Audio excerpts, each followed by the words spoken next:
And let's get rocking, guys. So, hello, my name is Christopher Bloom. I work at a place called Phase 2 Technology here in Portland, Oregon. And if you'd like to follow along today, I want to make sure everyone has the slides up so they can jump around and they don't have to listen to me. So it's slides.com/illepic/particle.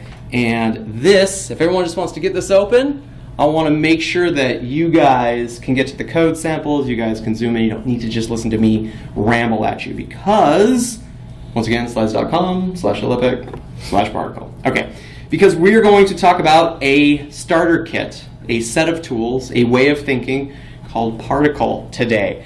I like to call this an opinionated set of tools to build design systems. And let's see what that means for everybody. Okay, so the structure of this today is going to go like this. We are going to learn about some stuff. We are then going to install some stuff, but I've been kind of cheating and trying to make sure you guys can be installing as much as you can ahead of time. And then we are going to attempt to code some stuff today. The coding stuff is going to be probably the most wildest and the most raucous, so get ready for that. All right, so hang on, I'm going to jump back. I'm going to go back to my editing experience. One second, guys. Hang on. Bear with me. I want to make sure I get a different interface to this. Cool.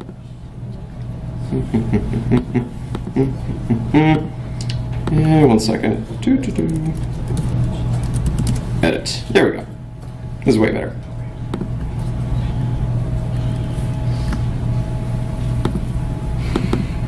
Yay, CSS. There we go. Okay. Okay, so everyone should have been able to see on the description for the session today that we need PHP, we need Composer, we need Node. Those have been words I've been repeating for the last 30 minutes, but I think that's pretty safe for this room because how many people here have used Drupal 8? Okay, you probably have a couple of these sitting on your system already, or your VM, or your environments. The one here that I would argue is not super controversial in 2018 is you need Node. Okay, you need Node in your system. Node 6 works fine. Node 8 works better. All right, so Node 8 minimum. Have not tested this on Node 9 yet, but Node 8 is the current LTS version of Node, which means we've got 2 years of support on it. So Node 8 is a safe bet. Okay, who here is using a Mac? Okay, pretty good. Who here is using straight up Linux? Good, a lot more than just a couple of years. Who here is using Windows? Less than 10. Yes, okay, all right. So for you Windows 10 folks, if you didn't catch it earlier, this just won't work right off the bat in Windows, okay, because Windows does its own thing. However, Windows has a new tool that is phenomenal called Bash on Ubuntu on Windows. Install it, take the time right now, go research it. It gives you a real tiny Linux container where all of these things work smashingly. And as a matter of fact, if you didn't catch it earlier, all of the examples and screenshots and code stuff come from my Windows box at home running Bash. So it works wonderfully. Cool. So anyone, I think we're still getting some PHP stuff installed. I'm going to move forward. We're going to talk about some stuff. But if you are stuck, please let us know. We have 2 folks up here dedicated to just getting people up and running with the tools. Cool. All right. So I am I guess what you call a front-ender. In this room, who here identifies as front-enders or design implementors? Okay. Who here says, I'm more back-end. I'm more just keep me on the server. I don't mess with that JavaScript crap. Who likes to travel between the worlds? Good, like okay, right? We're really we're ambidextrous people, right? So we all, when we face a new project or a new client or a new something that we've got to build, we generally understand that we have a thing we need to deliver. We have to build a thing, okay? There's usually, and I'm being generous here, there's usually designs, okay? So we know that. We know roughly what the picture is that we got to go build, okay? Those designs at some point have to become code, okay? Whatever it is, if that's Twig, if that's JSX, if you're into React, it could be Vue, VUE, right? those designs become code at some point. You notice here, I am not saying those designs become the final finished product necessarily. There's a final step here, which is the code we turn our designs into is consumed by a final system. The delineation of those two final steps is what we're trying to address here with Particle and these build tools. It's this idea of you can take a design system, you can code a design system, and then you integrate a design system. You don't necessarily just theme a thing. Okay, we're coming from that world. We like to call this very early process, this very early step before things are necessarily set up and big technological decisions have been made. We call this sprint zero. Okay, we are at the very beginning. There might not even be a full team formed yet, but we roughly know what it's got to do and what it's got to look like. Now, in the old way that when we would build these things as front-enders, and I'm air quoting here, themers for the Drupal folks in the room, right? We didn't get to theme until the end. My career for the first 5 years was being called in at the last third of a project. After the content types and the database and the deployment mechanisms and all of the big decisions about the Drupal site had been defined, I was then called in at the end to make it look like the picture, okay? And there were a lot of late nights and stress, sweats, and all of the stuff that goes along with that, right? But for anyone that did theming a decade ago, that you just, okay, it's your time to come in and slap some CSS on that thing and let's make it look like the picture. What we're proposing here and what we're trying to address with tools like Particle is, what if instead the themers come in first? What if they are there before everybody else and they're turning designs into code long before VMs are set up and deployments and containers and databases? And now, Keith, you're giving me a little side eye here, but it's not perfect, but it allows us to flip the onus of what the designs look like when they become code a lot earlier in the process, and hopefully a little bit less stress. So, big takeaway, right? If you have the right tools, you can be implementing designs first instead of implementing designs at the end. All right, so I haven't used the word themer to describe me or my coworkers in years. There's a lot of words out there. This is just, it's a term, right? I like this better because we are actually applying, we are design system appliers. We're applying it to Drupal, we're applying it to WordPress, we're applying it to React or Horsepants.js, whatever it is that we are going to apply this design to, that's our job. And there's that intermediate step that's important. All right, so who here has heard the term design systems? Okay, design systems. We probably are already familiar with what style guides are, right? The idea of, here's your sheet, it's got your bricks on it of the different colors that the brand wants, here's some logos, and here's a header treatment, okay? Now go make a website with that, right? So style guides have generally been sort of like a more of a suggestion and a more a less code-based approach to how we implement design systems. Lately, in the last couple of years, we've been moving into pattern libraries, which is where we actually go code little bits of the site as little standalone widgets, right? This is where we take that style guide and we take branding concepts and we go and apply them to little pieces of UI at the code level. That's at the twig level, HTML level, CSS, SAS, and getting all of these little patterns and then rearranging them and clicking them together like Lego. The pattern library's whole point is that it's iterable, it evolves. As designs change, the pattern library changes, and that's able to then be reflected in the final consuming system, if that's Drupal or WordPress or whatever. The important thing here is that the pattern library is code. It's code as early as possible, and it's code in the systems that are going to be actually using the design. Yes, and of course, this is where we get to go prototype and test out behavior and all sorts of UI concepts long before we have to go build them into some final, maybe larger, more difficult system. Cool. Any questions on style guides, pattern libraries, and design systems encompassing that whole thing? Okay, not super crazy idea in 2018. Cool. Now, let's talk about atomic design. Anyone here familiar with atomic design?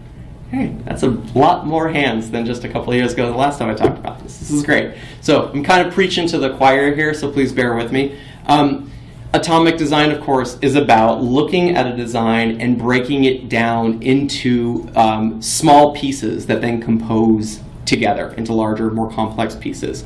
Brad Frost kind of came up with this, and all he did was he just put a phrase, put a title on a way of thinking that we had been thinking for a long time, right? But he gave it words and he gave it concepts, and we went like, yeah, that does a pretty good job talking about what we do, right? So we look at a big design and we say, hey, the button in our style guide is, it's blue and it's got rounded corners. That's about as small of a piece of design as we can break that down into. That's probably an atom. Okay, when that atom fits together inside of, when that button atom fits together inside of a login block with some text fields and a title, that's a molecule. When that login block ends up in a header bar with navigation and imagery, it's probably an organism, right? So that's atomic design. And just thinking about this as sort of fence posts to guide us along really helps bring big complex designs down to kind of human level concepts. All right, so here's the picture, right? Atoms composed together into molecules, molecules plus atoms composed together into organisms. Brad breaks the whole organic chemistry metaphor right here because, and there's a good reason for this, when we go to templates, we stop kind of playing around with design concepts that fit together and we say, this is a screen. This is big layouts of a screen. This is where the header goes, the content goes, and the sidebar goes, right? And that's a template. It's all gray boxes. Finally, at the end of this whole process are the concept of pages, where we go and we apply real data, real words, real imagery, and we actually get, ultimately, a prototype. Pages act as prototypes for our design systems. So we're able to see the home page before it becomes a WordPress instance or a Grav instance or a Symfony CMS, right? All right. And I haven't given a presentation without this GIF for like 3 years. So this is just basically as you watch the concepts shift at the bottom and move from one to the next, this really does a good job of kind of explaining it, right? If we start small at atoms, we get to watch it compose into molecules. Here we go on this next loop, right?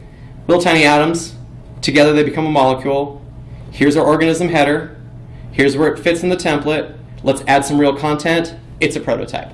That's it, right? If we have the tools to help us do this rapidly, we're able to like figure stuff out. We're able to figure out like what works mobile. We're able to like try out different spacings, colors, treatments, where it's cheap, right? If we're able to break things as early as possible, it's a lot cheaper to fix. We've probably all been in situations where we come in at the end of the project, we have to then theme the project, and we don't find out until 2 weeks before launch that this looks like crap on mobile. And no one knew because no one saw it in a browser until the end when we had to go apply some SAS to it. So this is all about trying things and figuring out and asking questions and raising new tickets and new explorations as early as possible. That then helps us make smarter decisions further down the line. Cool. Any questions about atomic design out there? All right. And my favorite, and you guys have probably heard about this a little bit, is Pattern Lab. All Pattern Lab is one of the simplest applications out there. It does one thing. It lets you apply atomic design principles to bits of code. That's it. That's it. It just turns them into HTML. And then it's done. Pattern Lab takes, in our case, twig files, It lets you take small twig files and reference them in slightly larger twig files, then reference them in slightly larger twig files. And then it says, and here's an HTML file to represent that. It gives you a nice little UI, but ultimately it's just generating HTML. It doesn't care about CSS. Big misconception about something like Pattern Lab. All it cares about is HTML structure. It just cares about the bones, the component level of your design system. If you want to try a good, fully featured demo, hit Pattern Lab IO. You get a really cool feel for how Pattern Lab works. Fun fact, that's actually using the Node.js version of Pattern Lab. There's a PHP version which we are going to use because we want to use Twig. So Pattern Lab provides these really simple features because Pattern Lab is actually just a spec. So if anything can meet the spec of Pattern Lab, it can be its own version of Pattern Lab. I'll bet you there's a Go version of Pattern Lab out there, right? As long as it meets the spec. That's what we are going to build into our tool set is I need to be able to see my design system as I'm coding it, and that's the whole thing Particle is going to try to provide us is Pattern Lab and other integrations. Okay, now let's talk about Particle, the project, and what it is. And this is a wall of text, so please bear with me. I'm going to tell you about everything it does, but if you want to, I recommend you do, could you please pull up github.com/phase2/particle/tree epic v10. Because this is very important, we're not on master today because master is some production stuff out there is dependent on master, and I can't just move this work to master yet. So we're on a beta version of some tooling that we've had for a couple of years at Phase 2. We're on a branch called Epic V10, okay, just a big branch. And we recently rewrote this as of last fall. And here's what it does for us. I'm just going to kind of ramble. If you've got the GitHub page open, you can also read this. You're going to notice that the GitHub page at V10 is about 1 million pages long. Okay, this README MD file is massive for the purpose of helping anyone start with these tools and answer nearly any question they could possibly answer. And I really hope it's helpful because there's a lot of content there. Ultimately though, Particle is tools plus examples. It's not just a little simple library that you go drop into something else and it just helps you do something. No, it is an opinionated folder structure, component structure, tool set, and then methodology of applying those tools to that structure. You're going to notice that it comes with a Drupal theme out of the box, a Grav theme out of the box, and a fully featured Pattern Lab application. If your first thought was, I don't want a Grav app, then great, you have a delete button. So the approach that we're taking here with Particle is we're providing all of the things, and what we want people to do is to be able to remove the stuff they don't want. Yes, there will be versions of Particle out there that just have the Grav theme and no Drupal theme, or just have the Drupal theme. For now, as we're getting this through beta, I want to be able to see that I can build a design system, a set of components with designs and asset management, and then watch that work in multiple consumers. Grav theme is like, cool, I'll use your design system. The Drupal thing is like, I will also use this, and of course Pattern Lab is going to see the same thing and use it. Okay, a very strict atomic design structure here, and the reason for that is I like working in fences. I like being able to go to a team and say, hey, this is how you deconstruct a design. And the team says, cool, we have no questions, right? There's nobody, the edge cases of a team not necessarily being able to figure out how to code a thing is handled for us if we have really good guideposts that help us know, like, okay, we need to make this an atom, or let's discuss, is this a molecule? What becomes an organism? The big thing that draws all of this together is a very active, highly configured set of Webpack files. Who here has had the honor of working with Webpack yet out on a project? Okay, Webpack, and we're going to get into it a lot in just a bit. Webpack is the key to allowing us to build out these components that bring in all of the pieces they need, all of their Sass and their JavaScript and their images and their fonts. We are serving all of this stuff locally also through Webpack, which is great because Pattern Lab just makes HTML for us. All right, you're going to notice there are test folders floating around inside of this code base. We have Pally accessibility testing built in.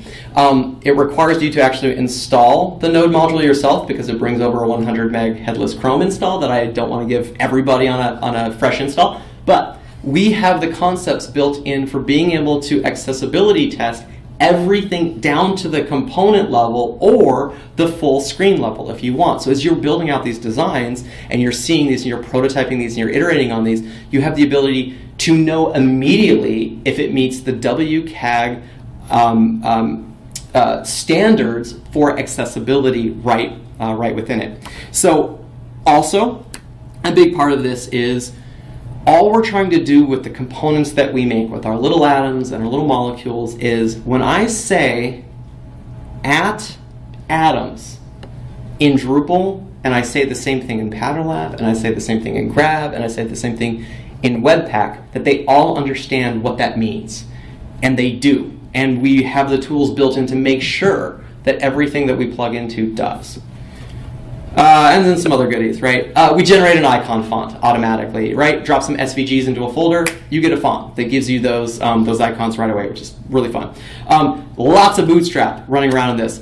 The number one piece of feedback we got for the prior version of this was they turned it on and it was just ugly, gross text. And they're like, it doesn't look good. And we're like, well, you got to make it look good. But they're like, oh, I want it to look good first. We're like, you're just going to delete it. Anyway, so what we did was we put Bootstrap 4 in it. And we said, here's your Bootstrap. Everything looks good now out of the box. If you don't like Bootstrap, delete it. And yes, there will be versions of this that are like, do you want the Drupal version plus the Bootstrap, or do you want Drupal without the Bootstrap? We'll probably be leaning on Yeoman generators to bring all of this stuff over, but to get a beta out and to get it in people's hands, I think it's more valuable to have the code and let people remove it right away than get lost in architecture land where nothing ever gets done. All right. You're going to notice that as you're going to work on some code today, the command line is going to yell at you a lot and probably hurt your feelings. And that's good because we're very strict about linting standards when it comes to Sass, when it comes to JavaScript. So we're using the Airbnb linting styles for all of the JavaScript used in this project. And we're using Sass standards that are good for the Sass linting as well. So everything that you write is being linted and you're getting feedback about it.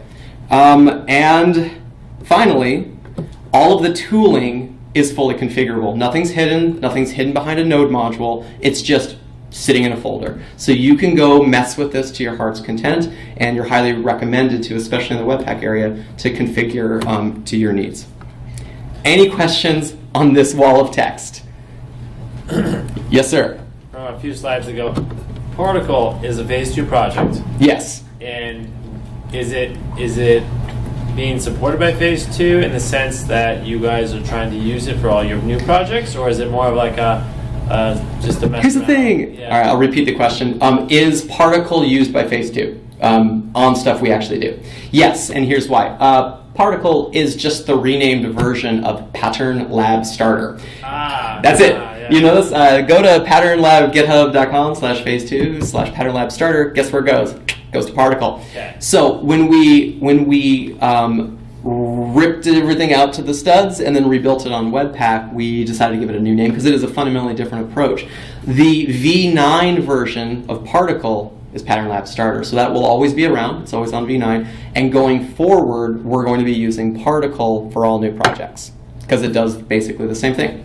Right. Does that answer that? Yes, that bridged the gap. Boom. All right. Any other questions? Yes. So when you say it's actually Bootstrap 4 integrated, does that mean all your Twig files actually carry Bootstrap classes? Markup with them? Yes, because all of the starting Twig files are just there as examples, right? So you're not expected or demanded to use them. They're just there when you're like, how do I build something in this? And you're able to pull up a card.twig file, and you'll see it, and it will have all of the Bootstrap-isms. And you're like, cool, that's great. When you go to make your own thing, your free to do whatever you want. But this gets into the, is it more valuable to have something that looks good or have something where there's no examples of how to make a thing? Does that answer that? Totally. Cool. All right. Any other questions before we jump down and we get into some nitty-gritty here? All right, we're going to get a little technical. Particle cares about two concepts, assets and apps, okay? And I know apps, I'm told, are super hot, but not those kind of apps. This is about asset dependency management, right? So every front-end project that we have to build Twig files, CSS ultimately that has to be consumed by the browser. We have JavaScript files, either individually or all aggregated together. We have tons of fonts. We have static assets like images. We, as front-enders, manage front-end assets for the majority of our work. I did some number crunching on a couple of projects at Phase 2. The single highest number of human-written lines of code on any project for us is CSS or Sass. That's it. It's not PHP. It's not Twig even. It's styling, right? Oh, and then it's JavaScript as we get into kind of jQuery hell on Drupal projects, right? But it's not necessarily the PHP side because that's handled, right? Like Drupal projects provide a tremendous amount of value in what they do for us, but we still have to, when we make something pretty, we go to put it on the internet, we have to write all of that ourselves. So because we're just generating assets, we then need a place for these assets to be seen and used, and those are called, we're just calling them apps, right? And right now, out of the box, you get three. You get a Grab theme, you get a Drupal theme, and you get a running Pattern Lab. If you don't want Pattern Lab in production, your deployment script just leaves that folder out, right? So this is a big thing of like, what do I want to work local? What do I want to push to production? And by breaking all of these things apart, you're able to leave behind a tremendous pile of stuff that you might not necessarily want out on public servers. Okay, this is fun. All right, if all of you have been able to clone the project early, if you haven't yet, that's fine, but I want us to kind of take a look at a thing. So if you want to go to the Particle V10 GitHub page, remember, make sure you hit this guy. Epic V10, not master, Epic V10, okay?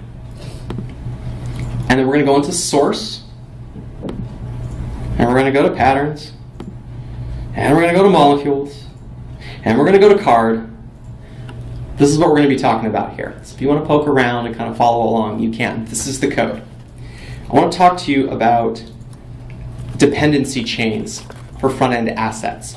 We did not have the concept of dependencies on the front end until just a couple of years ago. If I had a JavaScript file and it needed a library, how did I get that library into my JavaScript file in 2007? I need jQuery, and I'm writing some jQuery custom code. How did I make sure I had jQuery available to me a long time ago? You sourced it in the head. In what? The head. You sourced it in the head. You included the script file in HTML, didn't you?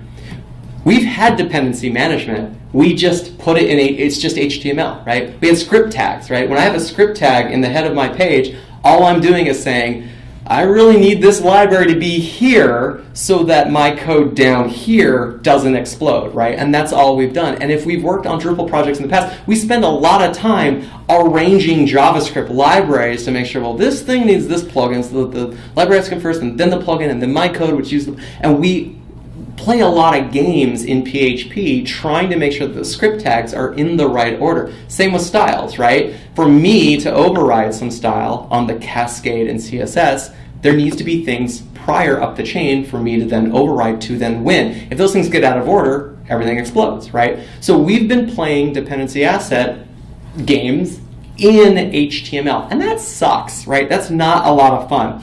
So the goal of Particle is allow us to build components that depend on other components. And then those components can depend on libraries, and those libraries can depend on their libraries. So fundamentally, if we open up this card module, design module, you're going to see, I'm going to zoom in so we can all see this, you're going to see a folder of Twig, Sass, and JavaScript right there, okay? It's called card. It lives in molecules. It's got a _Twig file, right? Not crazy.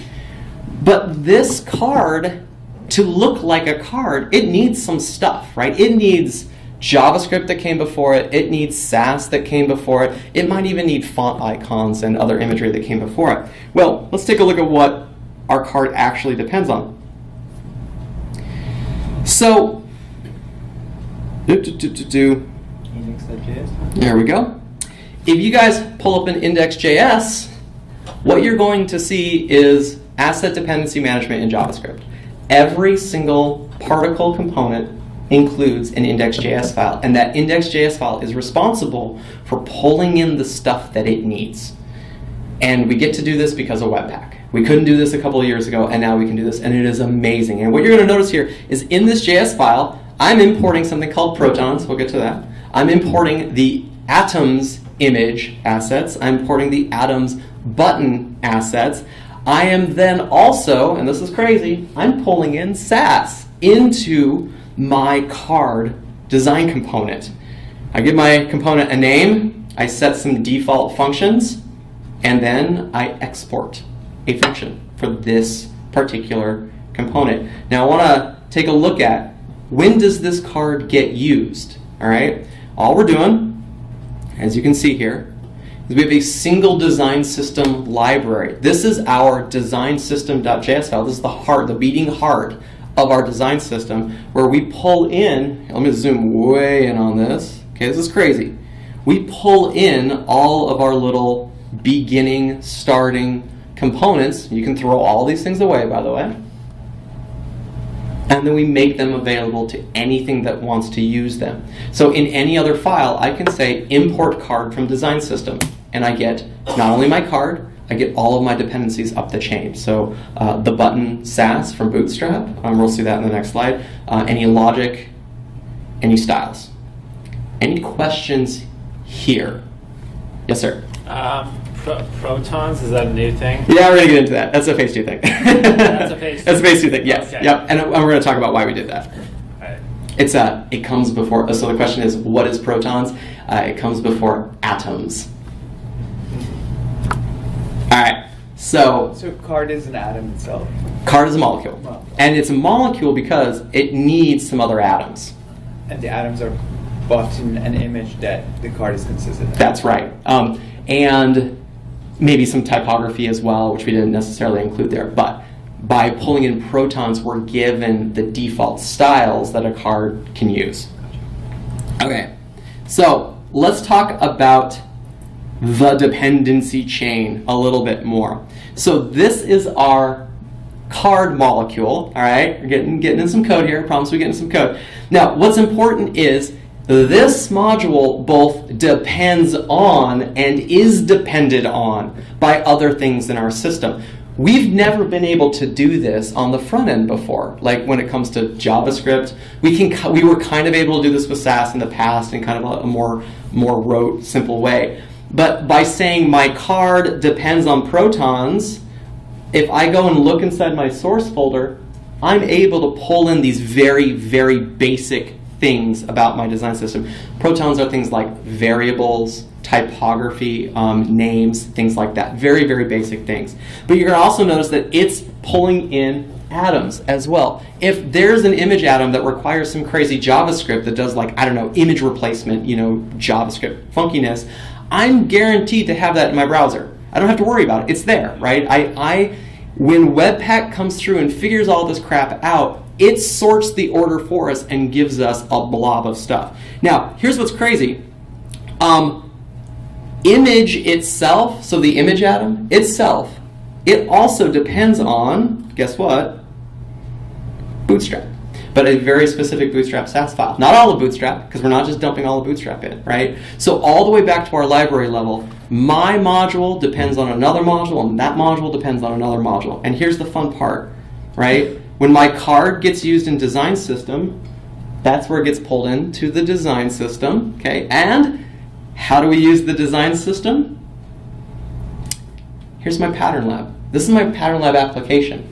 Pattern lab just says, and get ready, this is some ES6, this is some new modern JavaScript. It says import design system from design system, source design system. And it pulls it in and it says, cool, I have everything I need to show off a design system. This guarantees all of my Sass is compiled, all my JavaScript is compiled, my fonts are compiled, my images that I need are pulled in and able to be used, right? And so now we have a set of these components that are able to do something very cool we haven't been able to do before. What if I just want a card out of my system? Just one card and all of its dependencies and nothing else, no other crap in my system.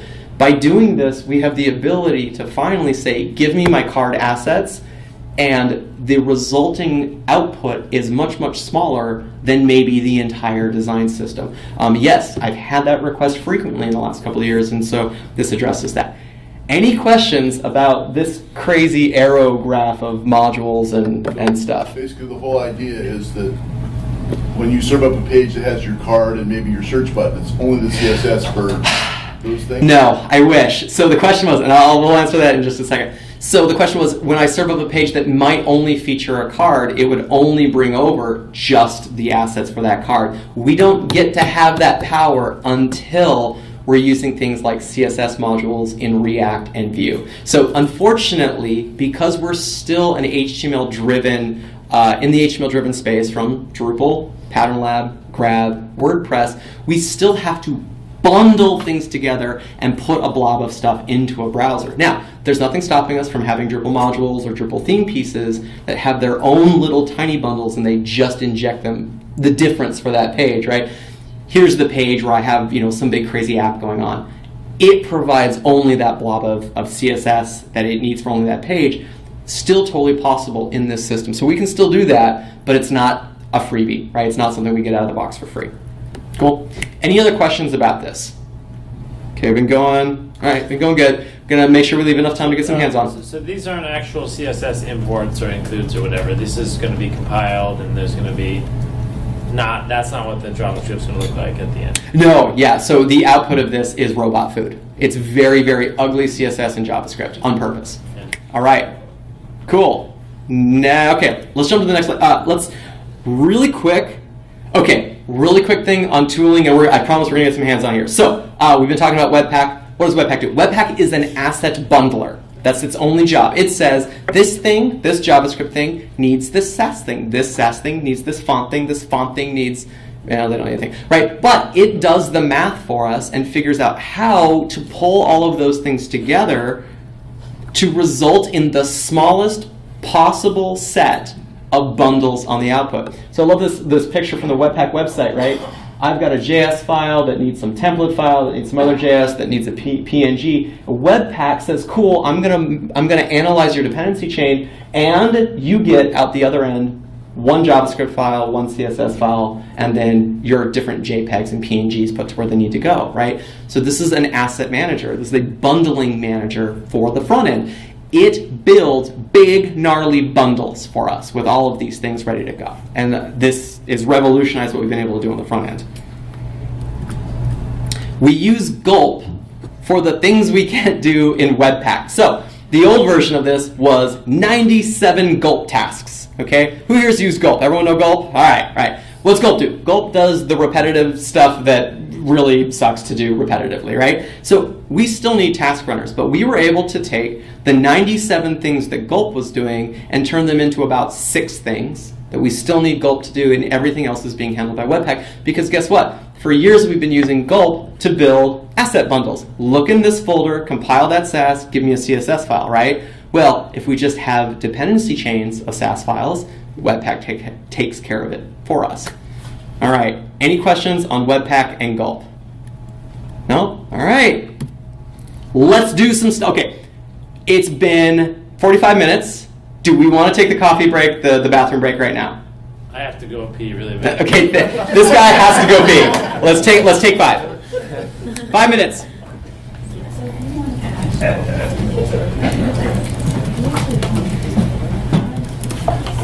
So I actually wasn't really helpful. Yeah.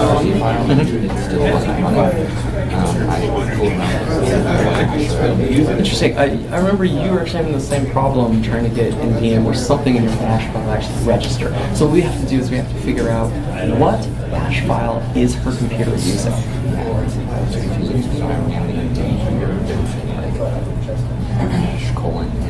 Do this. Install Node straight off the website for her, so she gets Node. She doesn't need NPM. Just give her Node. Okay, Go for it. just go Go to Node. Yep, and then just get it installed. Be able to verify PHP was there. Okay. Then let's just do it directly.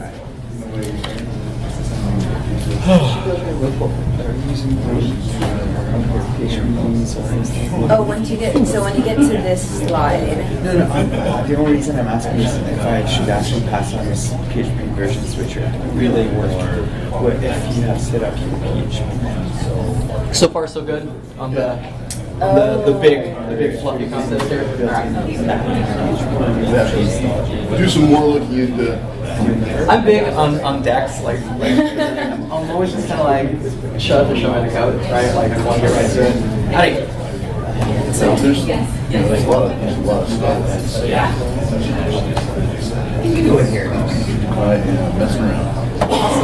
I had to build when I was signed up was like, hey, where's my key going? So you went around after. That's not nobody's talking. Oh, doesn't even ask me about it. That's hilarious. I thought, okay, I figured, well, we organize or something, right? That's what I'm saying. Like, I was going to ask if you're going, and I forgot. why did you ask the question? Like, you freaking kidding me? No, It works and the next day they go over. I didn't even basically, basically, this is kind of a big change to what I showed you last summer. Yeah, we did. I recognize some of the words that they were talking about. This is, in fact, that's something I did cool stuff. So, I'm not sure if No.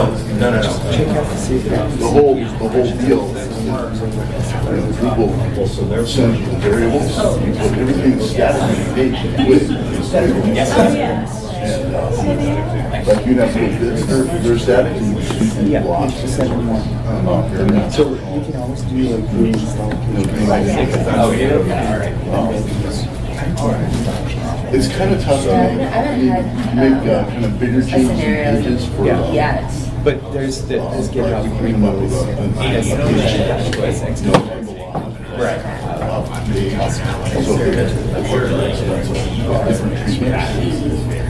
So we're serving up. We have a different that shows up their header. Oh, got it. Okay. Yeah. I'll go back to Oh no. No, that's not at all. I was just looking at what we're building. Yeah, but you actually did this. So like the whole deal is. You've already gone through this. Well, not this. This is part of the site.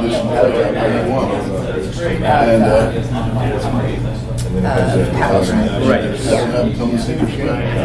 Let us know when you figure it out. No, I mean, it's too hard. This is something your whole Well, yeah. Nobody does when they're first hired. Make them swim in the deep end. Eventually, they will. Yeah. So, I mean, that's, I love it. It's great. Like, yeah. It's a lot though. I feel like it can slow down your computer. Like if I have the Xdebug on. Yeah, but it's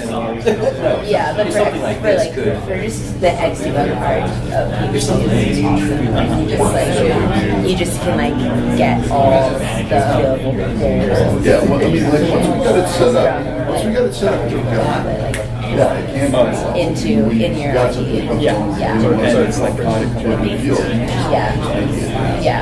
exactly. A little bit, there might be a little bit of module And it work looks behind the cool. scenes. I used to use Sublime. what is your liner? Yeah. Exactly. But I gotta try it. I'm not all surprised. You know how Yeah, it took me forever. It was like, it's complicated. I didn't know the next book it's like Somebody was trying to set cover up that. I didn't even notice it. project, and I had no, I still wouldn't even know how to do that right now. Like I had to get someone That's else. me. I got it. Okay. That means get back here. That I don't, that I'm not. But once it's set up. It sounded like it was coming out of my laptop. It came from this whole area. Like it could have been anybody up here. I'm not doing much theming on the project that I'm on right now. So I wouldn't like. All right. Let's get everybody back. All right, let's do this, guys. Like at a coffee shop working. So it works.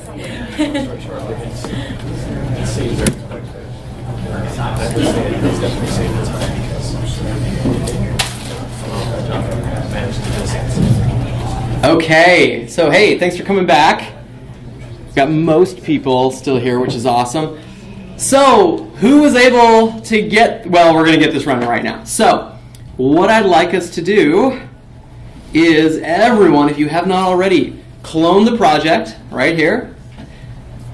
Hop into the folder we just cloned over. Check out that branch. Okay, we're on beta 1. We're going to install, we're going to run setup, and we're going to run start. And we're going to give it a couple of minutes because we've had a lot of time to kind of mess around with this already, so we don't need to wait a whole bunch of time. But you should see an intro and AstroGoat welcoming you to your new Pattern Lab installation. So, we should also be able to open up the project we just cloned over, and you should see something like this. Okay? So here we are on the left-hand side. This is where we're going to be moving around in files as we do a little bit of hands-on, and we're gonna play with some code. Who needs a little bit of time to finish cloning, installing, and running? Okay, got some folks in the back. I'm gonna give it a couple minutes. Okay, make sure you guys are ready to rock. Ask your neighbors for help. Who here does not see AstroGoat? Who's tried but can't get AstroGoat to show up? Okay, let's see what you guys are at real quick. Actually, Ryan's, you guys cool helping out over there? Yep, anyone who needs help, let's get you guys help. We're going to spend about 5 minutes getting set up here. Here. Did you go to... Thanks, guys. What's the story behind the logo?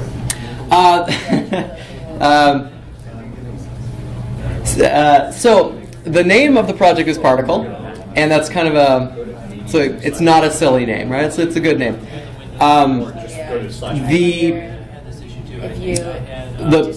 We were able to come to an agreement that we could have a nice, non-silly name if we had a silly logo, and the goat's the silly logo. And someone said, we need a goat. And we're like, all right, we got to go for the logo. And there we go. If you know of Brad Frost, he's the guy that does the atomic design stuff. Brad Frost avatar. Frost avatar is that. And so we kind of threw together some work. Lisa Jansen did the design on it. We came up with AstroGoat. That's the story.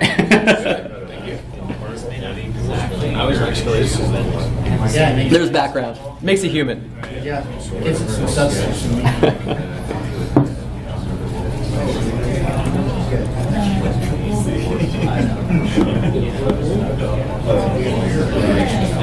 Oh, yeah, what is it? What is your URL? I just have to I looked at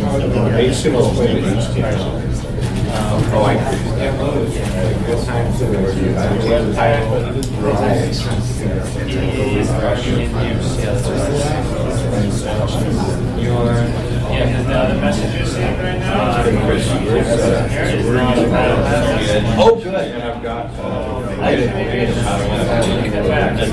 Gotcha. So all you need to do is the /pl. It doesn't look like it is, but it's I understand what /pl is running. It's almost like that. So we need to have PL be the root.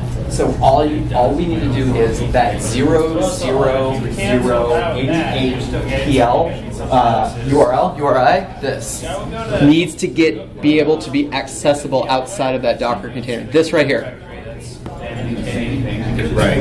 Okay, so as long as you can hit that, so whatever 000 is inside the container, if you can get that out of the container, and honestly, I was going to try this on like a pre-built Docker container for folks, and then it got gnarly really quick, and I was like, okay, all right. So if you're able to just basically like that, I mean, what is that? That's essentially localhost 000, right? If you're able to get that port, that base IP out of the container, then you go /PL and you're good. So particle /PL should get you. Try /PL. I tried /PL. It's giving me. Okay. It's looking for. So try particle IP. Try this. Try particle /8080. /PL. I need to open that port. Get that port open. Okay. Right, because we're not using the default 80 port because you know, who knows what system this is also going to bump up against. If I want to change the port, because I'm also locked on 8080, should I just change my Webpack? Well, I got some news for you. We actually have that as a configurable thing. Right? There. Boom. I mean, kill everything, shut everything down, switch that, and then npm start again. We should be good.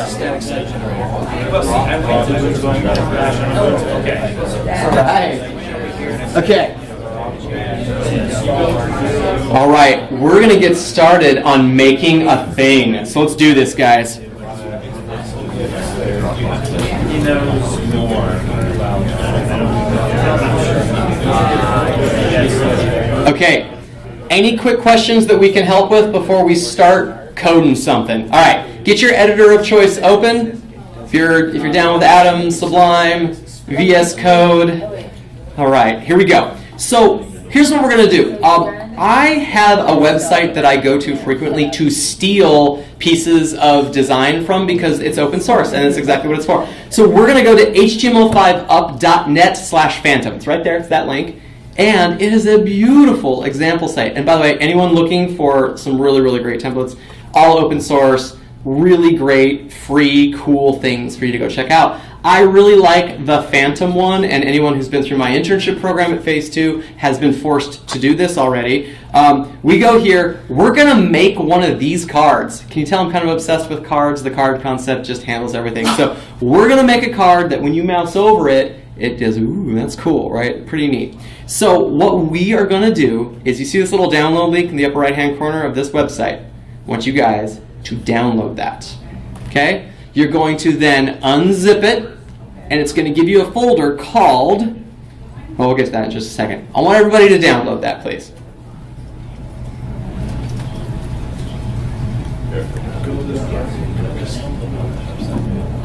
Okay? While that is downloading, okay, this download button, upper right-hand corner of html5up.net/phantom. Download, download, download. While that is downloading, let's talk about something really quick. By the way, if you do want to jump ahead and just see roughly what this is going to look like, hop onto this branch of the repository and it'll kind of show you what our code's going to look like, okay?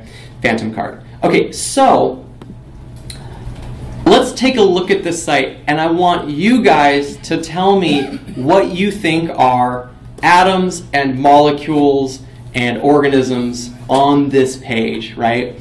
So this grid of stuff here, can someone tell me what do they think this little thing right here is? What is this probably? They got a little logo and a little title of the website. What is that probably? That's a molecule if it's unless it's one image. Is it a molecule? Is it? I mean, in this, and once again, there is no direct. I would say only because it's so small, right? And it would probably be used singularly wherever it goes. That's probably an atom. Now, actually, you're right. But they would declare that image and base. Exactly, and it would be pulled into an atom. And then the script you were going to use, and then you make an atom that was that image plus those letters. There you go.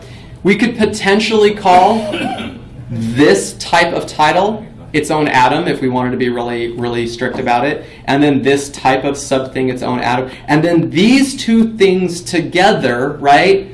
Maybe a very simple molecule. Maybe. right? There's nothing that says you have to. But if your team's cool with that, it's all about thinking, getting on the same wave with other people that you have to build stuff with, okay? Now, what are one of these cards? Just what is this thing likely? What is this? Organism? I would say one of these cards right here. Well, we have a little title. We have another little title. We have an image. It's a molecule, right? I think this is a card is about as close as we get to like a pure concept of a molecule. Now, all these molecules glued together into a nice big grid. Organism, right? So you're going to see this pattern a lot in designs. Small thing, lots of small things together. It's a bigger thing. It's an organism, right? A bunch of molecules together makes an organism. So most card grids, most galleries tend to be organisms in that way, right? If we wanted to get real crazy, what do we got going on down here with everything in the footer? What is this footer probably? That's probably organism, right? Got a lot going on. Like we've got our login organism, our email, get in touch molecule here. We've got a little follow social media molecule. These two things glued together with, some text below it. Pretty good example of an organism. All right, so we're tracking the atomic design. So we want to start coding some pieces of this like that. So if you've had this downloaded, by the way, this is just my cheat sheet for roughly, this is what I think. I don't know. It's just, I could be convinced that header title doesn't need to be individual atoms themselves. Okay, so now we can start coding these things as standalone twig files and components in our system. So let's finally do that. When you have extracted, when you have the download of the assets for Phantom, you're going to be given a folder called HTML5up-Phantom somewhere on your computer. What I want you to do, this is super important, you're going to put it, and I'm going to zoom in so you can see this. You're going to put it in the protons folder right at the root of the 00 protons folder in source/patterns/00 protons. What are protons? Because we haven't talked about that yet. Protons, for me, in the atomic design structure, it's very, very much about pure HTML concepts, right? Just raw pieces of structure.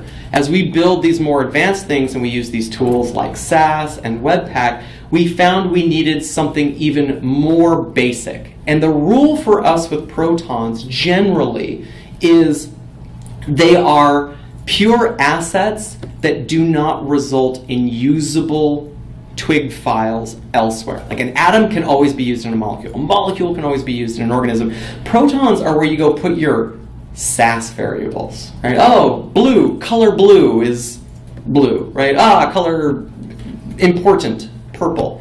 Where do we stick that in the structure, right? If I'm never reaching into protons and grabbing a twig file and then pulling it into a molecule or something else later on. So this is purely a phase 2 concept. It served us really, really well. We argued about the name. I'm realizing it probably should have been neutrons, whatever, I don't know. So something below atoms handles these we're calling them non-inclusive, non-importable things. So I'm never grabbing twig files out of protons is essentially the only rule for protons. Okay, so now that you've moved HTML5 up-Phantom, the whole folder, into your protons folder, you might see some output in your console that's going to yell at you. It might yell at you about Sass linting. We're going to get to that in just a second. So here's what we're going to do. If you are getting a bunch of linting errors about Sass, I want you to delete the Phantom assets Sass folder, because we're not going to use it. Okay, we're not going to use it. I want you to keep the CSS assets folder instead. Okay, this is very, very basic because we got to get through this. I want us to use some very, very basic stuff. Is anyone seeing the linting errors when they move the HTML5 up Phantom folder into their protons folder? Anybody? Okay, everyone, we're good. Okay, so who here has not moved the Phantom folder into protons? We good? Okay, still wait. I haven't. I was dealing with the zip thing. Zip thing. All right, right. Linux. Okay. All right. All right. So, if anyone needs the tar gzip xyzf command. Okay. So now that we have that folder in there, Our system doesn't know about it. This is important. It's not on our dependency chain yet. It's just a dumb folder inside of our project right now. We need to bring it into our dependency chain, and it looks like this. We are going to hop into source, patterns, protons, base. I want you to open up base. And all we're going to do at the very bottom of base is I'm going to say, you know what, Phantom, I want to bring in all of the CSS that you provide into the project. So if you've wondered, how do I just grab things from a project? This is how you do it. Okay, so I'm going to zoom out, and I'm going to just simply say, inside a base. Now, this is fun, because you're going to watch this compile in real time. I'm going to import HTML5 up, Phantom, assets, CSS, main, over here. Okay? Just make sure we can see that. And I'm going to hit save. Compiling, compiling, compiling, compiling. Oh my god, we got lots and lots of errors here. Let's figure out why that is. Okay. Module not found. Right, I actually think I have the wrong file name. Hang on just a second. Yep, I'm on the wrong branch. Okay, I need to actually take I need to download the Phantom zip. I didn't follow my own darn instructions. Sorry, I got too busy talking. Don't care.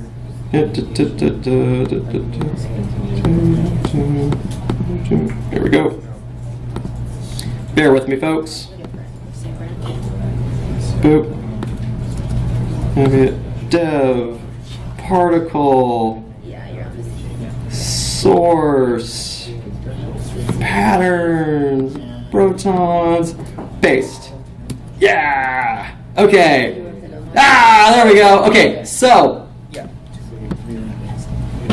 Do y'all see these red X's? Did anybody else get red X's when they pasted? Got it? Okay, the red X's are good. I want to make sure that's good. So here's what just happened. Every time a file changes, we lint the hell out of everything. And our linter discovered a Sass folder full of really terribly written Sass files that we do not agree with. So here's what we're going to do. We're not going to use these Sass files because we don't need them. Okay? So this is what we're going to do. We're going to go to HTML5 Phantom. We're going to go to Assets, and you see the Sass folder right here? The Sass folder right here? We're going to delete this guy. I didn't get the errors. Now I want the errors. It might be because you might need to save a file. So Linux file change detection is different than OS X is different than Windows. So we'll generally sometimes have to play this game of like, I added a file. Go to some file, change it, save it. Oh, okay, there it is, and we get the updates. So, all right, now, like, I'm going to add some just blank spaces over here, okay? And I'm going to hit save. And I should see no more lint errors. Okay. Now, here's what's cool. What's that? We see something. What do you see? Red Webpack errors. What's it say? Yeah. Source, patterns, protons, base, SCSS. Module failed to build, import. Main SCSS? Is that? It's main CSS. We're going to go into assets. Okay. Or sorry, yeah, we're going to get the main CSS file. We're throwing away the Sass, guys. We're not using their Sass. So, all right. So here's what's important. I want you guys to take a look at this Webpack output, and let's talk about what's happening here. Okay, we've got a giant bundle of assets, and Webpack is telling us it knows about all of these individual things that we're tracking. It knows about images. It knows about JavaScript files. It knows about compiled CSS files. And essentially what it's doing is it is watching for changes in those. Just for fun, because Phantom actually also brings over Font Awesome with it, let's comment out our usage of Font Awesome. So come on up to lines 24 and 25 in base, and just comment them out, folks. Base in HTML Phantom. Nope, in base.css inside of protons/base_base.scss. Okay?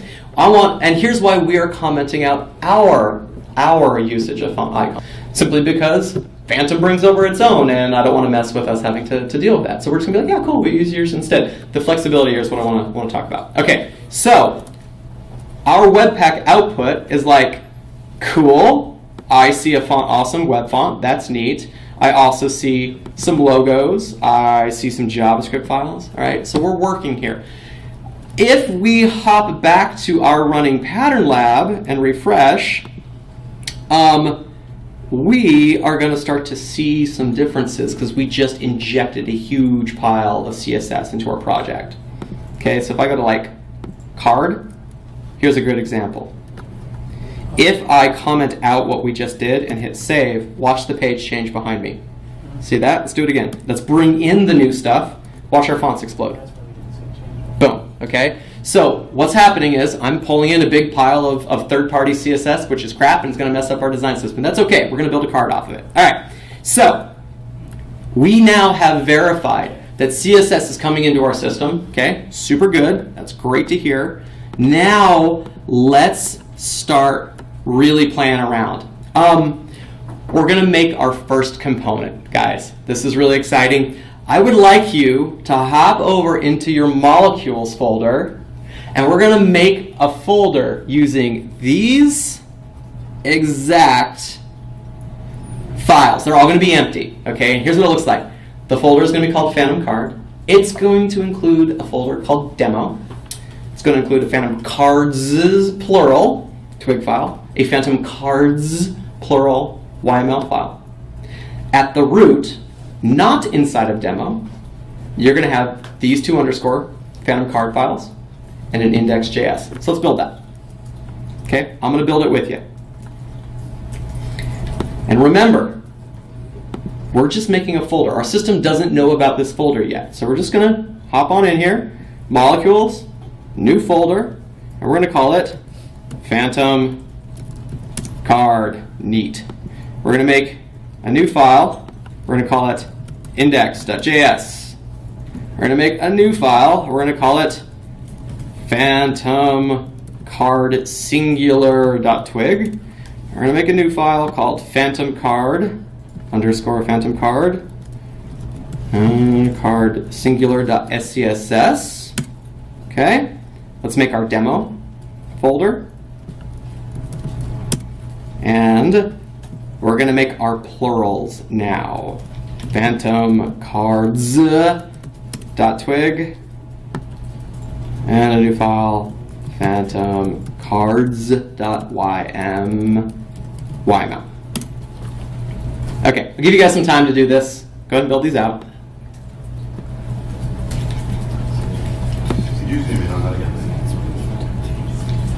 What's that? Yeah, let's zoom in. Let's zoom in. Here, I'll go over to this one. Yeah, remember, the two plural files are inside of demo, and that's all.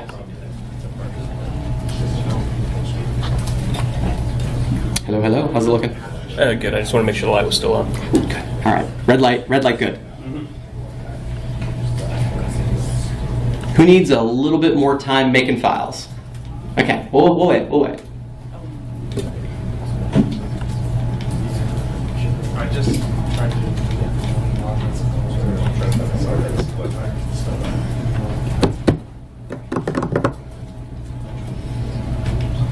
Why is your twig underscored, but your twig plural isn't? That's exactly what we're going to hit next. I'll tell it now while we're making files. It goes like this. Underscore named files do not show up in Pattern Lab. Pattern Lab doesn't know about them. It ignores them. This gets into the concept of what a pure twig file is, a pure component twig file, and then what a demonstration twig file is. Pattern Lab sees Phantom Cards plural as a thing. It understands it, it tries to parse it, and tries to show it to you inside the interface. What we do is we have this demonstration twig file, which is just there to show off our work. But this guy here, this underscore Phantom twig file, it's the real thing. It's got variables. It's made to be include stuff and have other things include it. But we hide it from Pattern Lab because we don't want Pattern Lab to show us the raw one, like the gnarly one, the really dynamic one. What we want to do instead is we want to make little demonstration files that show off our components. So that's why this has a plural. It's so I can show the 15 different variations of Phantom Card in one page. And even better, when I push this to production, we leave the demo folders behind. So only the raw stuff goes to be used by Drupal or Grab or WordPress. And the demonstration stuff all gets left behind. So it doesn't junk up Drupal's, auto file discovery system, auto naming, theming, registering, things like that. So given that, Phantom Cards is not an organism. No, it's just a thing we're using. Absolutely, it's not. It is not included anywhere else. It's just for us to. And here's a. It won't show for us because it's empty files right now. But what you're seeing up here, you're going to notice, will be. Oh yeah, it is okay. It is working actually. So there it is. It says Phantom Cards. We don't have anything in it, but you're going to notice only the plural one is showing to us, and that's very much on purpose. It's why in Molecule you see there's a cards. It's very, very tiny. I apologize. But inside the card molecule is a cards file. No underscores, right? And that's only there for the demonstration. If we see the demo page, and remember, we're importing some ugly CSS, okay? But it's 37 different variations of a Bootstrap 4 card, and we get to see all those. I would never use this file on a Drupal site, right? I don't need to, this doesn't help me in Drupal. But that underscore card file, that's what I want. That's the pure thing. We'll get to that. Okay, we good? We all made files? All right, good stuff. Let's hop on to the next thing. This is where it gets fun. Okay, so we just jumped ahead a little. Let's talk about what we just saw. All right, so we have a molecule. It's called Phantom Card. It's got a demo folder that actually shows us the stuff that we're making. Okay, this demo folder is how we see this in Pattern Lab, and it's meant to be thrown away in production because what we care about is the pure twig file. How do we know it's pure, and what does pure mean? This underscore file is what we actually include, and it's going to have our structure for what a card is. It just then gets used in this fun little demonstration way so we can see it as we work on it. We mentioned the JavaScript index.js file. This is where we're going to write some magic to pull in some dependencies and get our card to show. All right. Any questions so far on what we're seeing here? Cool. Lots of arrows. I apologize. Here we go. All right. Our Phantom download. Let's hop into that folder. Remember, we're going to go up to Protons. I want you guys to hop into the HTML5up phantom/index file. You can totally tell I copied this from a Windows machine because the slashes are backwards. Whoops. Okay, so we're going to hop into that index HTML file. Let's go do that. And let's go find one of their examples of one of their cards. Okay? So this is really, really basic stuff. It's right down here. Get ready for it. Come here. Here we go. We're going to find, I want you to find this, oh gosh. Here we go. Right here. This little article tag called style1. All right? And we're going to copy that, and all we're going to do here is we're going to verify our stuff works. Okay? This is what we're going to do. All right. We're going to copy this article just as is. Let's hop into now our underscore phantomcard.twig file. Underscore phantomcard.twig file. Oh gosh. Hey, does anyone know how to auto format code in VS Code? You sure that just? Oh, I'm sorry. PHP. So you just paste it in and it does it. Code. Oh, God damn. It's like in the code tab. Is it in the code tab? But it doesn't always work. You'll find.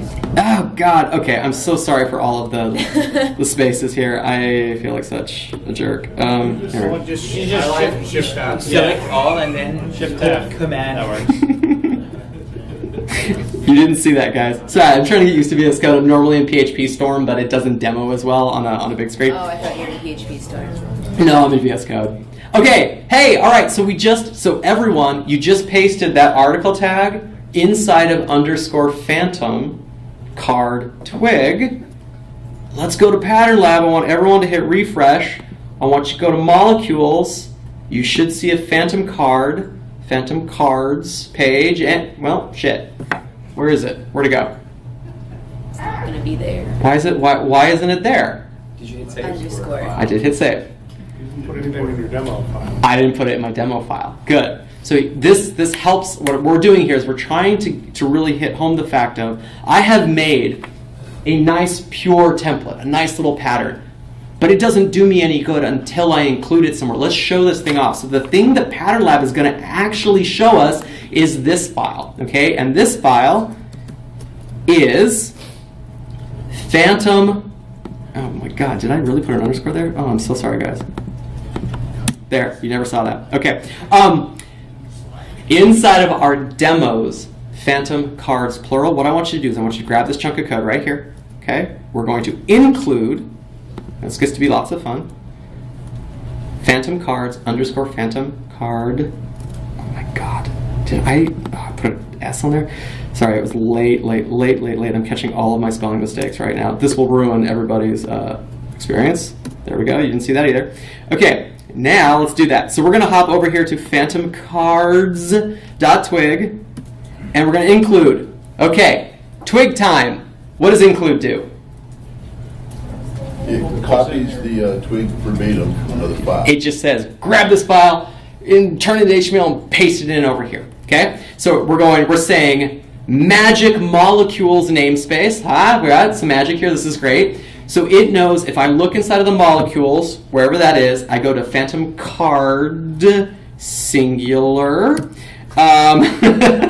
Sorry guys, we're going to fix that too. I wrote it without testing it. There we go. Okay, there, that's fixed. And then I go to underscore Phantom Card singular dot twig. We have something. We have something. We're going to get it to show an image here in just a second. Okay. So once again, Phantom Cards plural twig file. You're going to include this thing, and you're only going to see some text in Pattern Lab when this pulls up on the page. Okay. Give you a couple minutes. Anyone needs help? Since I spelled everything wrong in that example, I wouldn't expect you guys to fix my mistakes. Apologize. I don't see it either. All right, who doesn't see it? Who doesn't see it? Yeah, we don't. Okay, all right. Let's take a look. Yeah, it's not in the drop down. Hard refresh the page. Command R. It's there. Good.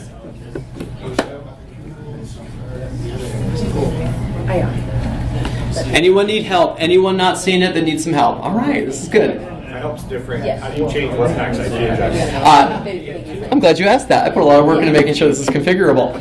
Go to the gulpfile.js file sitting right at the root, and then just look for this guy right here. So we're going to go to gulpfile.js.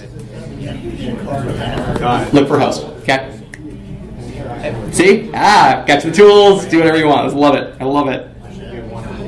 Yeah, we actually use gulp to kick off the Webpack dev server, which seems weird. This is exactly my scope. Okay. Anyone need help? Yes, sirs.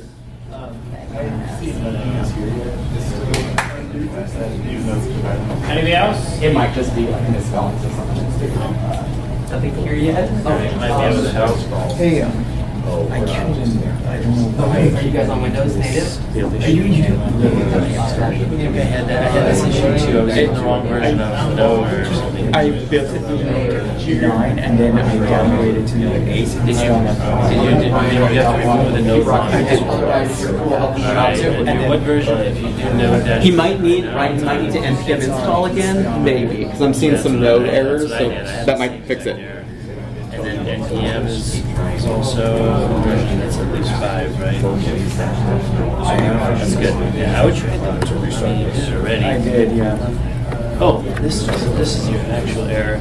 You already have something running on that port. Yes, and I did change that also.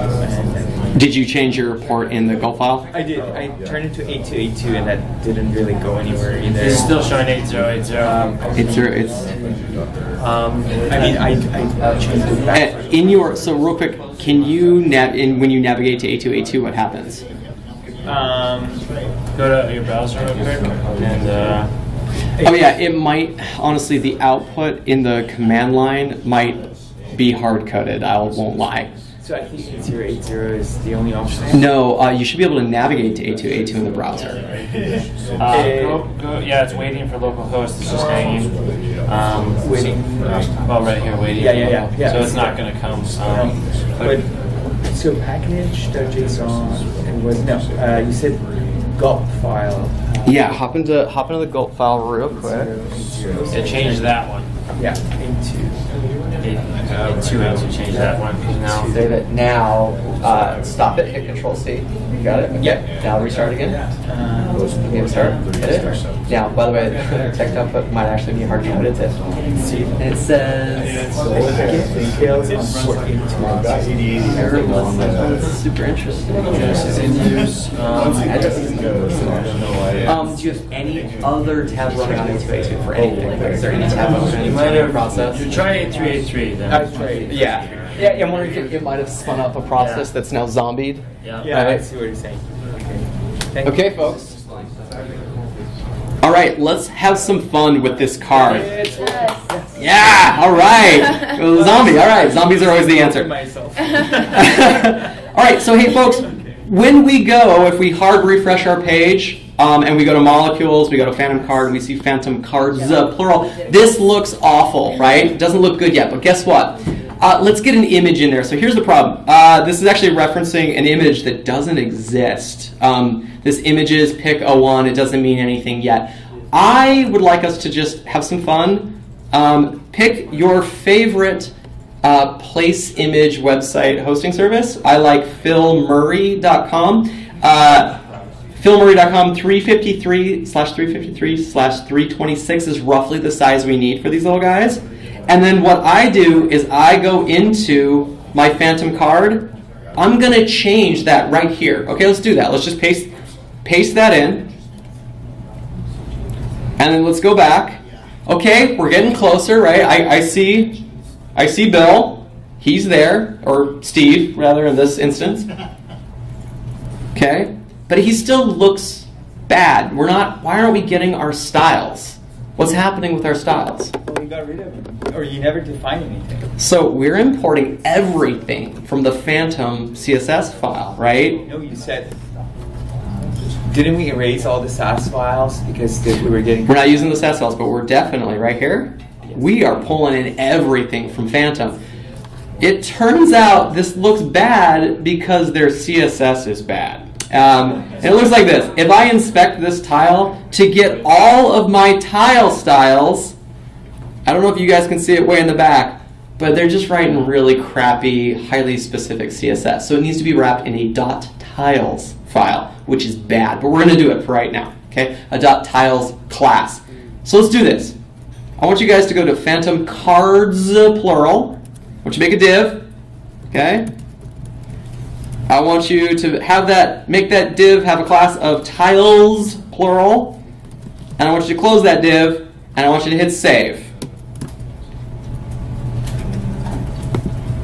And then I want us to see Steve in all of his magnificent glory. It's amazing. There it is. Okay? Phantom cards, plural.twig. Wrap it in a tiles div for right now. And this, ta-da, we've met the base structures to adhere to the Phantom CSS CSS. Okay, designs. I don't like this. I don't like this set. I don't like this styling. I don't think this is good. I don't like the markup. I think the markup is also worse. Okay? So this is where we have the opportunity to come in. Now that we know we can get something, right? Everything's working. Everything's wired up. Our styles are coming in. Our twig file is being used. Power Lab knows about it. We're able to demonstrate this. I want to make this look awesome, right? So if we take a look at this, right, we've all seen this. This is my backup in case I blew everything up, right? It's working as long as our HTML structure is appropriate, but it's not very atomic, right? I can't take this card molecule, this phantom card molecule, I can't just take this and go move it somewhere else, right? Because it always has to have the .tiles wrapper around it. That's bad. That's not good. So here's where we have the chance to do some improvements, all right? And what we're going to do, and we don't have to do this, but this is a good practice. If you hop right into this presentation, you can copy this code here, okay? We have applied BEM to all of the markup. I'm going to go to Phantom Card. You're going to see it is BEM AF right now, okay? So for those of you that are new to BEM, it stands for Block Element Modifier. It's a way that we add CSS classes to make components much, much more atomic. So I have a Phantom Card block. It has a style of Phantom Card dash dash style. This is the modifier.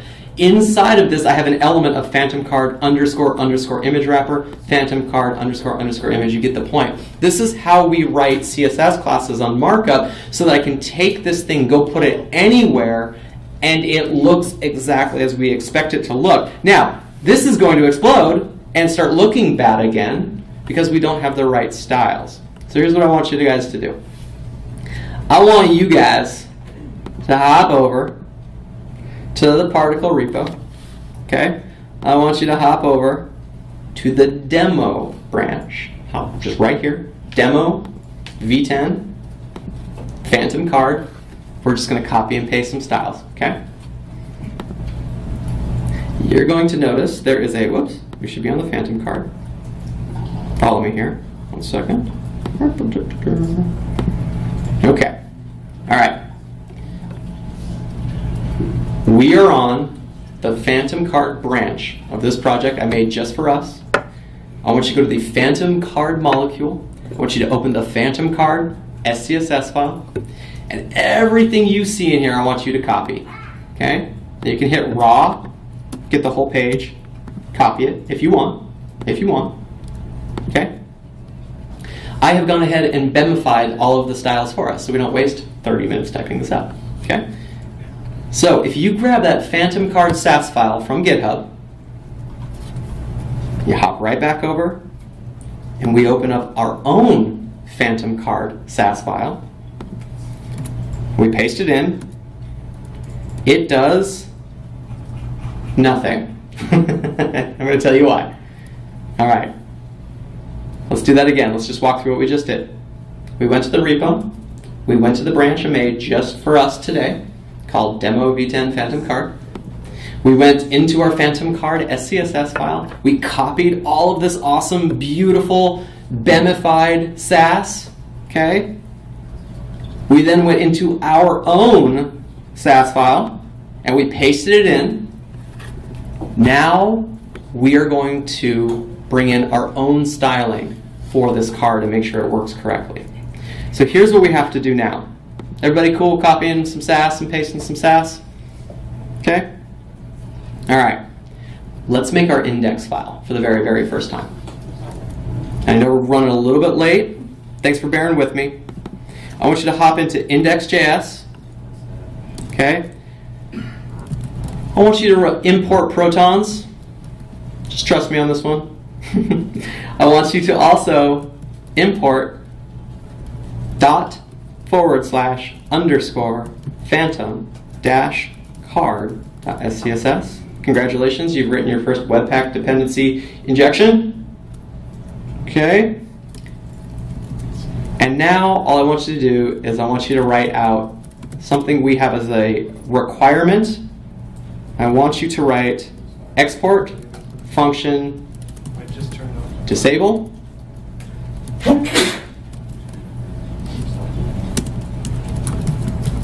Export default function enable. And that's it. I'll give you a chance to type this out. That's a Webpack thing? Yes. Exporting? No, exporting is a ES6 thing. But the default is ES6 modules. So the default part of export is a specific ES6. That's right. Okay. And all we're doing here, by the way, you know what the only things these things do? They just, if our module needs to run some JavaScript, this is where we run it. If our module needs to stop running some JavaScript, this is where we put it. Probably sounds like a Drupal attached behavior, because guess what? Okay, it's just like a Drupal attached behavior. Exactly. Right. It's a generic enough thing that we can go put this into any JavaScript system, right? So, okay. Now, okay, maybe not awesome, whatever. Huh? Our index, it's still not working. Like I'm not getting anything working. So I'd like you guys to do. If you could please, for me, go up into your HTML5 Phantom assets main.css file. You see this main.css file here that we've been importing? I want you to go comment out all this tiles stuff for right now, because we're not going to use it anymore. We're throwing it away. We're going to make our own. So just scroll down. It stops. You'll see where it ends. It's from like line, here I'll tell you the lines. It's from line 2582 all the way down to, bear with me, all the way down to 2988. And just commented it, delete it. Okay, so all we did was we went back to our original CSS file. What we're doing is we're refactoring here. We're deleting the original tile CSS, so only our SAS. Yes, sir. That looks like it's commenting out the header settings too. You went about 100 lines too far. Oh, they got too far. Okay, thanks. Oh yeah, totally. Well, good news. We're not using the header in anything we're doing today. So hey. All right. So what we're doing, and this is a very common thing, is we were given a bunch of not great stuff. We're moving it into our component. We're deleting the original, commenting out the original code, and we're going to make our code better. Okay? But here's the thing. As we get right to the end here, our module is not part of our design system yet. How do we get our module into our design system? If you guys remember from earlier on in the presentation. Export Phantom card. We have it exported. It's there. It's available. You're tracking though. We actually have to add it manually into our design system JS file. So here's where we go. We just hop on down to design system JS. Throw it in anywhere you want. I'll just put it in here at the molecules level. And it looks like this. We import star as phantom camel case card from molecules / phantom card. See that? And then we make it available to the world. We hop right down here and we paste it there with a comma on the end. Okay, so we're writing some ES6. We're writing some hardcore ES6 module code here. But here's what we've done. We've taken this little card that's just existed out in space all by itself, and we pulled it into a pile of other things that can be pulled off of a shelf, like a library. So all we're doing is in this design system file, it's just basically a big giant aggregator. It lets us go, aha, I want to grab, I'm going to pull everything in here, and then something else can come along and pull the piece off that they need, right? So what we've got is, and once again, I want you guys to make sure that everyone has this. Go to /source/design-system.js. I want you to write this line right here. I want you to then include Phantom Card in the export. Okay? Writing a little bit of ES6 module stuff here. So now, are we good? Everybody good? So the reason you went to the line 15 is because it's a molecule you wanted to build? I literally just put it roughly there. Yeah, it's completely up to us. And you can put it on the bottom if you want. Does it matter if you put it on top of the atoms? That's the magic of Webpack, is all of the dependencies are handled for you. We're not playing this like alphabetical game of folder order, right? So here, when we hop back, Bill looks exactly the way we want. He not only looks exactly the way we want, let's verify that when I go to the Phantom Cards twig file and I comment out my tiles wrapper, which was what was giving us the ability for everything to look correct before, and I come back to it and I refresh a couple times, it's good. We've just made a molecule that I can go drop in anywhere else. Here, let's make a couple of these, right? Here, let's make 2 of them. Wait for it, wait for it, wait for it.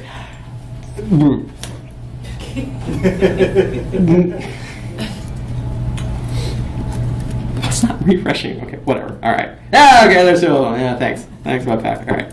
And let's actually see if there's an error. Oh, yep. I spelled enable wrong. Whoops. Export default function. Okay.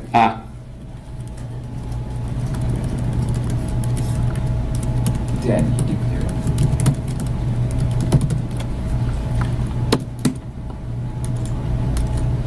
Yes. Unnecessary. What? So no extra semi. 5. Okay, whatever. Yell at me, Airbnb. Curly braces. There we go. Okay. It will now refresh automatically. I had a JavaScript error in the browser, so it wouldn't refresh for me automatically.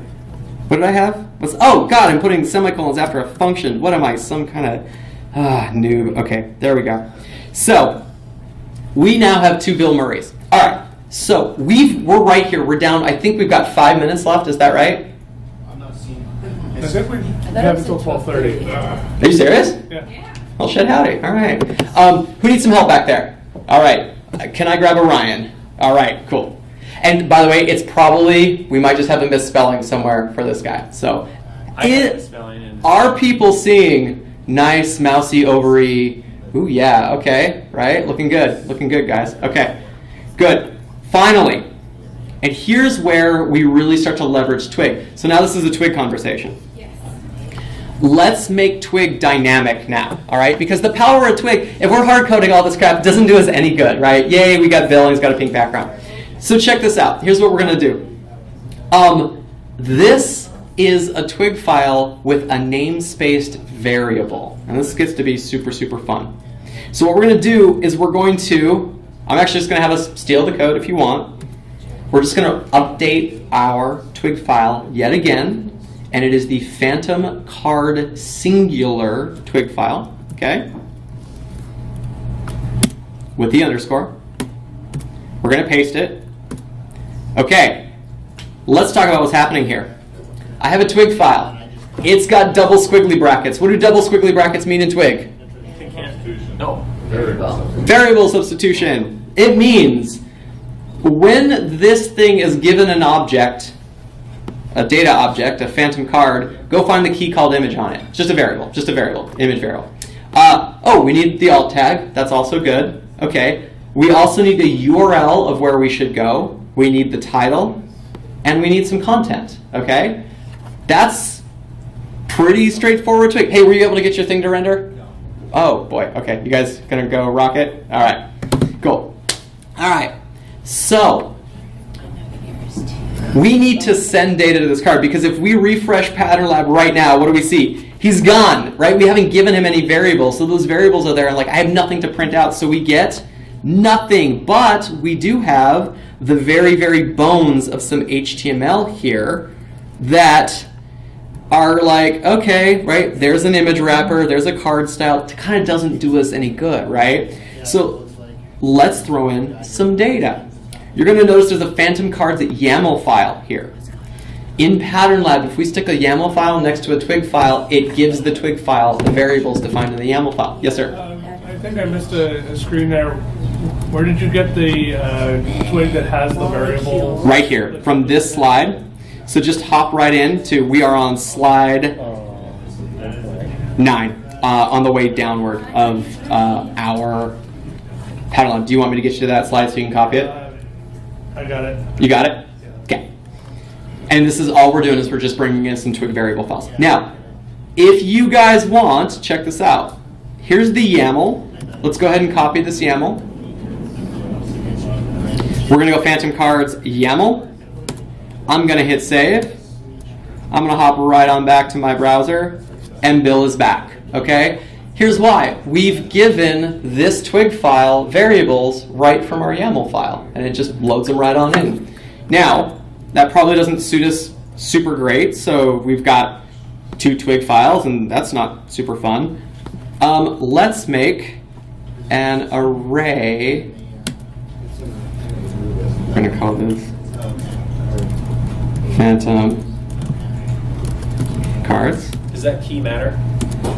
No. So, well, the only key that matters is this key, because the twig file is looking for an object with that key, and then it dives inside of it. I'm going to poorly attempt to make. You know what? We're not going to do the twig array rendering quite yet, but we're going to come back to that. But you can see we provided the same object to this twig file. It saw it, said, oh yeah, okay, I'm going to grab that object twice and render them out. We'll do different values here in just a second so we can see 2 twig files getting different data. Okay, but I do want to make sure that you guys can see twig files rendering with data being given to it from YAML. Okay, this is how we prototype in Twig, giving it starter data for us to be able to mess with. For instance, if we went to our Phantom card, you see the style up here. If we said Phantom card.style, okay, and we came over to our cards.yaml, we added a new style tag, style2, he's now blue. Okay, that easy. So now I've got components that are easily dynamic. We can make them dynamic very, very rapidly. Okay. Any questions here? Now's a good time to take questions. We just took a twig file, we made it dynamic with variable substitution, and then we gave it some dummy data to start with. So far, so good? Cool. And by the way, this isn't Particle, this is just good old Pattern Lab. Nothing fancy here, okay? All right. Finally, that's it. That's as far as we've gotten. I'm going to circle around and do the array at the end if we have time. Okay, so we can see what it looks like to have multiple objects that have different values, and we can cycle through it. Okay. No questions? Everybody good? That was a lot of hands-on. We're running around. Do you have the 2 Murrays? I only have 1. I missed a step. Okay. I don't see that in the demo, but it's not in the demo. We just did it on the fly. I just copied 2 includes. So what we're going to do? Actually, we have time. We have lots of time. So here's what we're going to do. Watch this. I am going to take. We're going to call this. Watch this. Phantom cards. Watch this. Let's get really fancy. If you guys want to refactor your YAML to do this, try this out. Make a Phantom cards plural object. Okay, this is YAML syntax. YAML's fun. Okay, I have an object here called Phantom card. Let's call this Phantom. Yeah. Okay. Cards array. Yeah, sure, do that. Okay. It's got some stuff in it. This has the same things. So now what I have is, do I do this with an array, guys? Yes. Yeah. Yeah, you go like this with a dash, right? Yep, there we go. And then I indent these. Okay. The dash has to be above the second Phantom card too, I think. It has to. Thank you. Yes. Thank you. Gosh, this is the thing about YAML that always gets me. It's like so elegant, and then you're like, oh, everything broke. Okay. I missed a space. The end. There, right? That's an array of things in YAML, or an array of objects in YAML. You need to bring that lowest level up, back up 1. Oh. Gotcha. Yep. See? Thanks, guys. We got some YAML experts in the room. I love it. All right.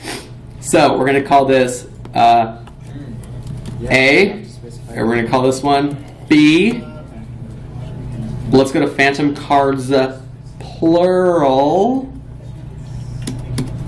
And let's iterate, okay?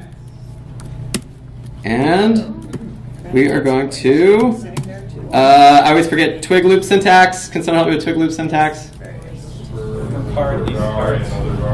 For blank and blanks. For card in, let's do this. We called it phantom cards. Thank you guys. You guys rock. I love it. And we're going to do the with here in just a second. Bear with me.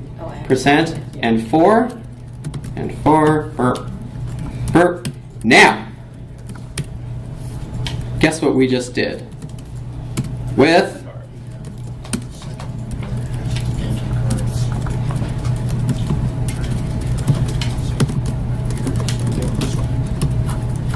thumbs up? Look right? So you built another mode? With. Oh, with. I missed that. I think you can just do with card, can't you?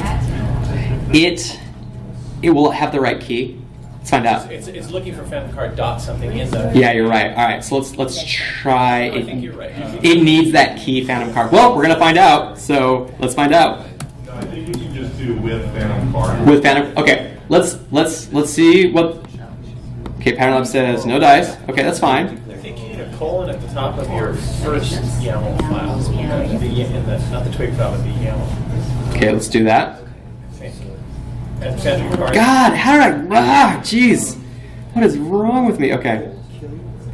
Okay, we have some twig syntax issues. We're going to do this live. For card and phantom cards plural include molecules with phantom card equals card. Is the twig the underscore phantom card looking for phantom card dot title, or is it just looking for title? It is looking for phantom card dot title. It needs that key very specifically sent to it. This, okay, let's see what our. I got it to work. What'd you do? Unclosed block. I have a stupid unclosed block. So in your phantom cards plural.yaml, yeah. Let's go back to that file, and it should just be remove on lines 2 and 9. Remove the word phantom card. Okay. Just have it be the MP. Yeah. Thank you. And then go back to your phantom cards plural.twig. And on line 2, say for phantom card in phantom cards, and then get rid of the with. Okay, we can get rid of the with. Okay, let's do that. All right. Now, we could technically keep the syntax of the with if we wanted to, but we can delete it now. Okay, so here we go. Boom. Okay, ooh, that style doesn't work. Let's give it a new style. What is my YAML file style? Oh, let's do style 1. Hey, okay. Let's talk about what we just did here since I found out I have 30 extra minutes, which is awesome. All right. So, by the way, this is all just twig stuff. This has nothing to do with particle. We're just learning the ins and outs of twigs. What we just made in our YAML file was we made a key. We made a variable that is an array of objects, right? It's this simple. We say, here's a thing. Because we have a colon, it says, all right, what is my content below this? My content type below this is an array because we're using little single dashes. And then you indent below them to indicate this is an object. Just like in JavaScript, you can have an array of objects. Very straightforward, right? In YAML, this is how you have an array of objects all below this namespace right here. So we're able to iterate over phantom cards. And every time we iterate, we're given a new object, right? We're given this new object that has a bunch of keys that it expects to print. In our design system from Phantom, if we give something a style 2, a style 1, a style 3 on the card, it gives us different background colors, right? Super cool. So all we did in our Phantom card singular, we added this fun little style thing that we can send over to our twig file, right?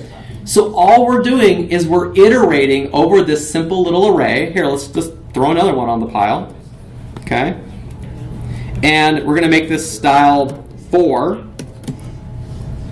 And ta-da, we have another one, right? And what this lets us do is it lets us take these raw design patterns, throw a bunch of them onto a demo page, and try them out and get them to fit together and see what they look like. Can you show your twig where you're outputting the style? Yes. It's phantom _phantom card twig. It's just this guy right here. Where are you specifying those classes? All of that stuff is coming over from that giant pile of main.css. And remember, when we copied it into our Sass file, take a look right here. Let's hop on down to style 1. Oh. There we go. Okay. Now, also not beautiful Sass. I had to work fast. But you can see here that this has this background color set, and all it's looking for is some modifier, BEM modifier of --style1, and then find the image wrapper, and then set some silly background color that it expands and contracts on. Okay? Yeah. All right.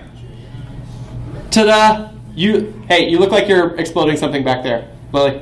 No, I'm good. Okay. you had the hands in the air, which is like, ah! Okay. All right. So, we've got a bunch of cards. Any questions at all there? Anyone want to see anything? Anyone want to try something? Because that's it for the demo. Yo. I want to see this spit out the twig files into the Drupal app.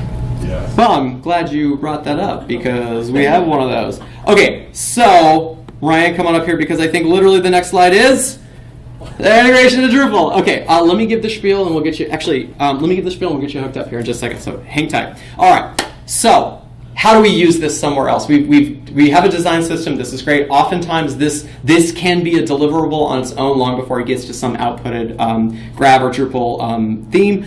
However, because we have Drupal sitting right here in this apps folder, you see this apps folder right here? That's a Drupal thing. You can take this entire structure and drop it into the themes directory in Drupal, and Drupal will dig its way down until it finds particle info YAML and says, oh, there's my theme. You don't have to put themes right at the root level of the Drupal themes directory. Did you know this? It's very, very awesome. It will find this a couple of levels deep. Because it can find it a couple levels deep, it means Drupal can find our rendered assets. So we haven't even touched on this yet. When we compile all this stuff out, it generates a bunch of CSS. Drupal will find this dist folder, find all of our CSS, find all of our JavaScript, and then consume it. And it looks like this when we use this in Drupal. And Ryan's going to show this in a running Drupal website. But what you see here is, this is the important thing. I'm in a Drupal theme, okay? And I'm in the good old node article teaser twig file. Who here needs this explained? Who here wants to know what this is? I'm going to tell you anyway. In Drupal, you have content types, okay? You have a default out-of-the-box content type called article. In Drupal, content types can have different view modes, right? So I can be looking at my article as a full page. I can be looking at my article as a teaser. I can be looking at my article as some random name things that we want to make up.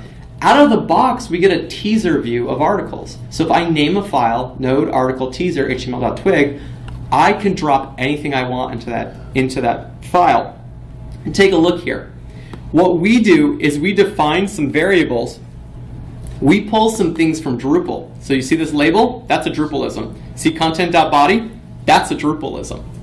And all we do is we line up the Drupal data model with our schema of the pattern that we're consuming. So I have this raw card. This is a Bootstrap 4 card that I'm using as an example. And then by setting this variable article card, I just simply include card with article card. And it pulls things from Drupal and provides it to the pattern. Right? We've been doing this for years in Drupal 7. We just call them custom template theme hooks. Right? You've always been able to say, here's a little template. Here's some variables. Hey, Drupal, take these variables and put them in the template. Okay, last thing, and then Ryan, I'll let you connect, and I'll keep labbing. Couple of things. We call this the model view presenter approach, right? The model is Drupal. Drupal provides the data. It's got all the render arrays, and it's got all the raw variables. The view is the raw atomic design pattern. The presenter is this intermediary Drupal theme file, right? It's the presenter. It takes the data, it grabs the pattern, it glues them together and provides it to the screen. Model, view, presenter, okay? So node article teaser is the presenter. And this really, really gets into the fact that if you leverage all the hooks in Drupal, you can start dropping these atomic components in everywhere in your theme. A little bit of pre-processing and a little bit of create a file naming, you can get to almost everything you need. Okay, finally, Ryan